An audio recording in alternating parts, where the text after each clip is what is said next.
Beta carotene കൂടുതലായുള്ള fruit.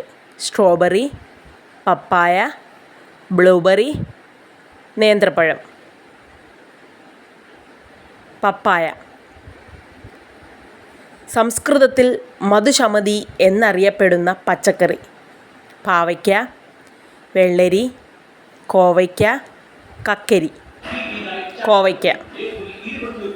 കൂടുതൽ കഴിച്ചാൽ തലചുറ്റലുണ്ടാവുന്ന സുഗന്ധവ്യഞ്ജനം. ജാതിക്ക, ഏലം, കറുവപ്പട്ട, ഗ്രാമ്പു. കറുവപ്പട്ട. കടലിലെ രാജാവ് എന്നറിയപ്പെടുന്ന മീൻ. അയക്കൂറ, ചൂര, ആവോലി, അയല. അയക്കൂറ. ഉറക്കം ശരിയായില്ലെങ്കിൽ വരാൻ സാധ്യതയുള്ള രോഗം. വിഷാദം, യൂറിക് ആസിഡ്, മൈഗ്രെയിൻ, ഹൃദ്രോഗം. മൈഗ്രെയിൻ.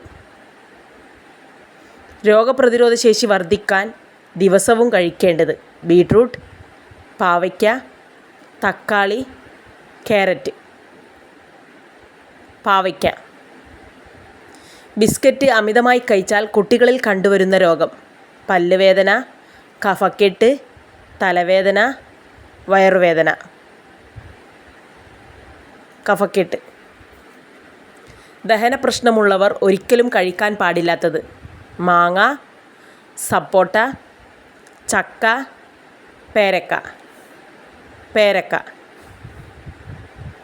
മാനസിക സമ്മർദ്ദം കുറയാൻ ഡയറ്റിൽ ഉൾപ്പെടുത്തേണ്ടത്. പാൽ, വാഴപ്പഴം, മുട്ട, ഓട്സ്. വാഴപ്പഴം.